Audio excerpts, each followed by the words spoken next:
السلام علیکم پیارے دوستو، پلیز میری ویڈیو کو فل واچ کریں اور میرے چینل کو سپورٹ کریں، شکریہ۔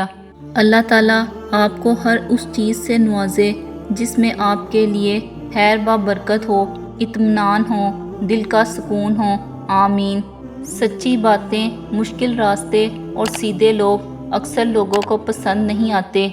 کوشش کریں زندگی کا ہر لمحہ اپنی طرف سے سب کے ساتھ اچھے سے اچھا گزاریں، کیونکہ زندگی نہیں رہتی لیکن اچھی یادیں ہمیشہ زندہ رہتی ہیں۔ بزرگوں سے سنا ہے کہ اگر سنو کہ پہاڑ اپنی جگہ سے مل گیا ہے تو یقین کر لینا، مگر کسی کی نفرت بدل گئی ہے اس کا یقین کبھی مت کرنا۔ عادت بدل سکتی ہے، فطرت نہیں۔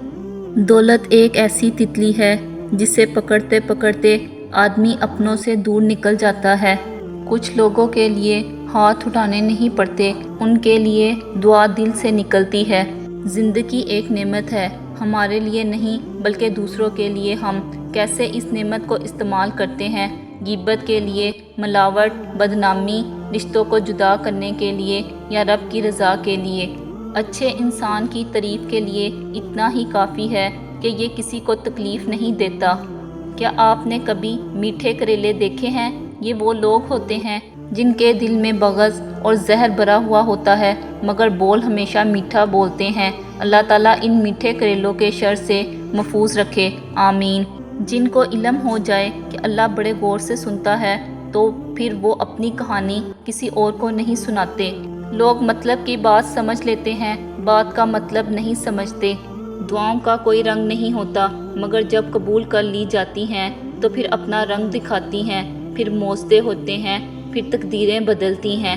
کوئی تم سے روٹھ جائے پھر وہی خود تم سے ملنے کو ترسے تو اسے کبھی کھونا مت، کیونکہ تم سے بہت زیادہ پیار کرتا ہے۔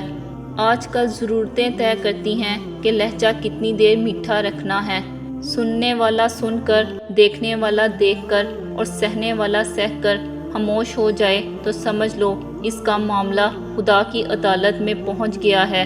حسد کرنا بہت بری عادت ہے، اس لیے ضروری ہے جل کر کباب بننے کی بجائے کھل کر گلاب بنے۔ صحبت ان کی اختیار کریں جن کے درمیان گناہ کرتے ہوئے شرم آئے، اور ایسے لوگوں سے پرہیز کریں جن کے درمیان رہ کر نیکی کرتے شرمندگی محسوس ہو۔ پہلے مسجدیں تھیں کچی تو پکے تھے نمازی، اور مسجدیں ہیں پکی تو کچے ہیں نمازی۔ برے سلوک کا بہترین جواب اچھا سلوک، اور جہالت کا بہترین جواب خاموشی ہے۔